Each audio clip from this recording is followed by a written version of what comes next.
Je suis accompagné ou je reçois pour vous un leader des jeunes, un président fédéral du parti MSR dans la province du Katanga.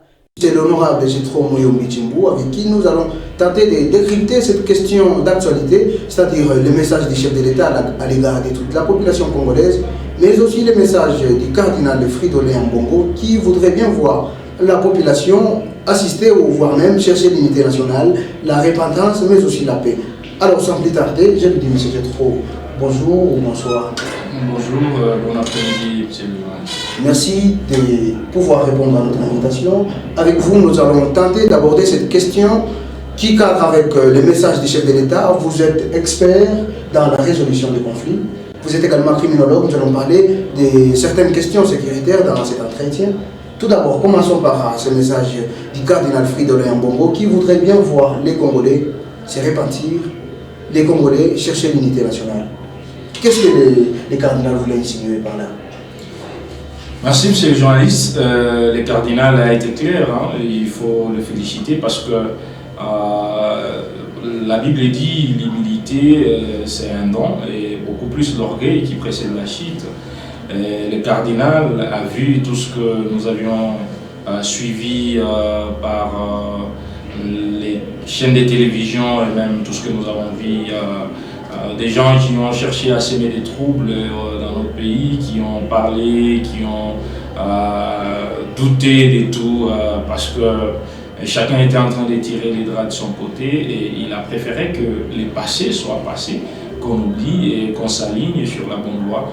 Et surtout ceux-là qui ont essayé de faire des choses en sorte qu'il n'y ait pas la paix, qu'ils reviennent sur la bonne voie. Je venais de le dire, le chef de l'État, Félix Tshisekedi, a également appelé les Congolais à la repentance, mais aussi à l'unité nationale. Depuis qu'il est au pouvoir, ou depuis la cérémonie de la remise et reprise ou la passation des pouvoirs pacifiques et civilisés, le 24 janvier 2019 dernier, Félix Tshisekedi a appelé tous les Congolais à l'unité nationale. Il ne fait que répéter ces mêmes mots, il appelle les Congolais. Qu'est-ce que le chef de l'État veut insinuer? Le chef de l'État veut tout simplement que notre pays avance. Parce que, vous savez, s'il y a des troubles, aucun pays s'est reconstruit avec des troubles. Aucun pays n'a su voir le développement avec des guerres, avec des divisions. J'ai donné l'exemple des États-Unis. Vous vous rendrez compte qu'il y a des gens qui viennent de partout dans le monde, mais ils se disent américains. Parce qu'ils aiment leur pays, c'est-à-dire ils essayent de miser sur l'unité. Et si notre pays, nous Congolais, allons aussi comprendre que les guerres tribales, les divisions, les haines, tout ça, ça ne peut pas nous aider à avancer, ça ne peut même pas aider les chefs de l'État à développer le pays. Prenons un petit exemple, qu'il est en train de faire un tour dans différents pays, en train de chercher les investisseurs. Et vous avez vu ce qui s'est passé il n'y a pas longtemps. On a cassé ici des magasins, on a brûlé. Imaginez qu'un investisseur qui est en train de voir ces gestes-là, même s'il voulait amener ses capitaux ici dans notre pays, il va se dire, mais lorsque je vais construire un beau bâtiment, lorsque je vais installer une usine, on va brûler ça, on va détruire. Alors, c'est pourquoi le chef de l'État est en train de dire l'unité, la paix, ce sont des éléments, des facteurs très importants pour le développement d'une nation. Sans cela, nous ne pouvons rien. Vous êtes chrétien avant de refermer cette actualité qui cadre avec les messages du chef de l'État et fervent de l'Église méthodiste unie. Dites-nous, par repentance, qu'est-ce que le cardinal Fridolin Ambongo ainsi que les chefs de l'État voudraient dire par là? La repentance, c'est reconnaître d'abord l'acte qu'on a eu à poser, d'un mauvais acte, de ce qu'il ne fallait pas. Après la reconnaissance, c'est prendre la décision de ne plus refaire, de ne plus revenir. Je pense qu'on peut donner tout le sens à la repentance, mais pour les cas échéants, moi je voudrais donner ce sens-là. Il faudrait que tous ceux qui ont sémé des troubles, tous ceux qui n'ont pas voulu accepter ce qu'il y a aujourd'hui, nous avons un nouveau chef de l'État qui dirige la RDC. Il y en a qui ont réclamé la vérité des urnes, tout ça c'était en quelque sorte chercher à s'aimer toujours des confusions et à rester dans un pays où il y a des complications. Alors je pense que ça veut tout simplement dire que tous ceux qui ont fait en sorte qu'il y ait des querelles, qu'il y ait des troubles ici et là, qu'ils comprennent d'abord qu'ils ont été sur la mauvaise voie, qu'ils reviennent à eux-mêmes pour comprendre que sans la paix, sans l'unité, sans la calmie, il n'y a pas de développement. Et alors qu'ils prennent le sens des responsabilités et qu'ils cessent de poser des actes ou encore de prononcer des paroles incitant à des haines tribales, incitant à des guerres, je ne sais pas moi, entre communautés. Et à ce moment-là, qu'ils s'alignent sur la bonne voie. C'est tout simplement ça que je tire dans le message du cardinal et je pense qu'il a compris que nous ne pouvons pas avancer dans ces mauvais sens. Monsieur Jetro Moyombi, président fédéral du MSR que vous êtes, nous abordons la deuxième partie de cet entretien pour refermer également cet entretien. Monsieur Jetro Moyombi, la deuxième partie, et les sécuritaires, la ville de Lubumbashi, qui connaît la résurgence de l'insécurité ou des cas d'insécurité dans plusieurs quartiers, notamment dans la commune Kampeba. Hier, les bandits ou les malfrats ont opéré dans plusieurs quartiers, notamment dans les quartiers Tabakongo, Megastor. Vous êtes criminologue, comme je venais de vous présenter. Dites-nous au jour d'aujourd'hui, quels sont les mécanismes qu'il faudrait mettre en place pour éradiquer l'insécurité à Lubumbashi? Il peut y avoir autant de mécanismes et je crois nous pouvons peut-être recourir à ce qui se passe dans d'autres pays. À l'époque des musées Laurent Désiré Kabila, on a instauré des systèmes de tchembe. Donc dans chaque quartier, dans chaque... Aujourd'hui, ce qui se passe dans notre ville, dans notre province ou même dans notre pays, on est en train de laisser la sécurité seulement aux dirigeants, aux politiciens. Bien sûr, c'est leur rôle. Nous avons la police qui a cette tâche-là, mais il faut comprendre que la police ne peut rien seule. Il faut qu'il y ait des dénonciateurs, il faut qu'il y ait aussi l'implication de toute la population. Démarche-là, d'essayer de mettre ensemble tous les experts, toute personne qui pouvait contribuer à cela et aussi d'injecter des moyens pour essayer d'éradiquer l'insécurité dans notre ville.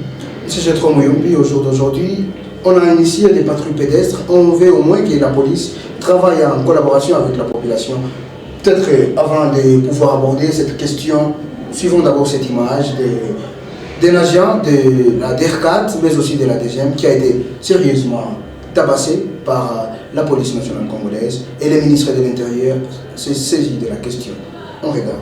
Les images sont devenues virales sur la toile. Elles montrent un homme tiré de force de son véhicule par deux policiers qui lui administrent du coup avant de le jeter à l'arrière d'une Jeep de la police. Face à cet acte de brutalité, le ministre provincial de l'Intérieur et Sécurité s'est saisi du cas à la demande de l'autorité provinciale qui tient plus à la collaboration entre les forces de l'ordre et la population. Le patron de l'Intérieur et Sécurité, Boubou Maloulou Kalungwe, a confronté les deux versions. La victime sur ces images s'appelle Alberto Chinyemba Sangula. Cet agent de l'OCC est accusé par le policier d'avoir tamponné leur véhicule, ce que ces derniers nient. J'ai été poursuivi par les policiers. Arrivé au niveau des avenues Citoyenne Mobutu et Kassavo. C'est là qu'ils sont venus, ils ont ouvert les portières, ils m'ont tiré du véhicule, ils m'ont tabassé et m'ont jeté dans leur pick-up. On leur avait posé la question qu'est-ce que j'ai fait. D'après eux, je les ai chrétiens. Alors on leur a demandé si c'est un problème d'accident, qu'on appelle la PCR pour que la PCR fasse son travail. C'est qu'ils ont refusé. Le policier incriminé, Kaloudi le chauffeur et Ilunga Tuité, un agent de la police judiciaire, se défendent. Leur geste se justifie puisque Alberto a tenté de s'enfuir. Tunafika ile niveau ya mairie pale pakambutiaje kazi vitesi hapa masomo tushike pako mkongo dubu mimi nashuka papa ule alikuwa na riere yake nase papa shimama unapunga kumotoka unaanza kwenda tena je anarudia tu riere ananichola karibu anakonya anaanza mbio na mimi naanza kumfuata tunafika niveau ya square alikuwa mbutiaje njoo anashimamisha motoka sasa anashimamisha motoka anapenda paka pita ule akumbele na yana mkale njoo banashuka banamurukipere mara moja anamugisha mujipu jipu haikutenke pale brutalité ile ilifanyika pale mselon vile alitukimbisha tunamkimbisha shishimami tunaangalia sema huyu mtu ana shishimami anapunga mwenye mvile humu kana punga ta taxi amenye hata vile agent de l'ordre pale atashimama. Choqué surtout par la brutale intervention des hommes en uniforme, le ministre provincial de l'Intérieur, Boubou Maloulou Kalungwe, a préféré envoyer le cas à l'auditorat militaire pour que le droit soit dit. Je compte transférer ce dossier à l'auditorat militaire pour que la justice soit faite. En tout cas, cette situation prouve que le gouvernement Kaboula est résolument engagé à ce que la justice soit appliquée et que nul ne soit au-dessus de la loi. Des retours sur ces plateaux avec M. Jethro Muyombi. Au jour d'aujourd'hui, vous avez suivi les images, vous avez vu les images de la population qui n'arrive pas à mieux collaborer avec les policiers. Au jour d'aujourd'hui, on voit, il y a des menaces, il y a ceci. Est-ce que peut-on espérer voir la population collaborer avec les services de l'ordre? Je sais que la province a à la tête un gouverneur aussi Assidi, un jeune qui vraiment est en train de miser sur l'émergence et aussi la sécurité au sein de la ville. Mais peut-être il faudrait demander à ce qu'il y ait encore beaucoup plus d'innovation dans ce secteur-là. Les images font vraiment mal et la population pense être abandonnée à sa triste sort. Est-ce que la démarche aujourd'hui du gouvernement est inclusive ou peut-être on essaye d'écarter un certain nombre de gens qui peuvent aussi être importants dans cette démarche tendant à redynamiser la sécurité au sein de notre ville. Je pense qu'il ne faut pas désespérer. Il ne faut pas désespérer, mais il faut toujours qu'il y ait des suggestions.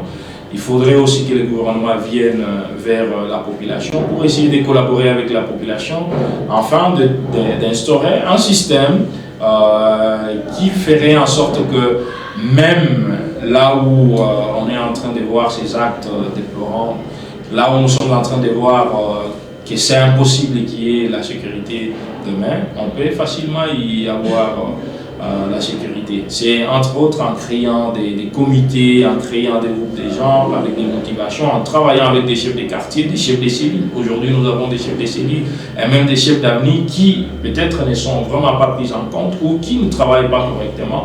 Ils sont là peut-être pour, je ne sais pas moi, je ne vois vraiment pas grand-chose. On peut les impliquer dans cette affaire de la sécurité. Ils peuvent aussi instaurer des systèmes par chaque avenue pour essayer de mettre en place un système qui pourrait appuyer la police et aussi le gouvernement provincial. M. Jethro Muyombi, ça a été un plaisir de vous recevoir sur ces beaux plateaux de la RTV. Merci d'avoir répondu à notre invitation. Merci, monsieur le journaliste. Madame, Messieurs, c'est par ici que se referme cet entretien. Merci à tous de nous avoir suivis. Les prochains rendez-vous, puis à la prochaine.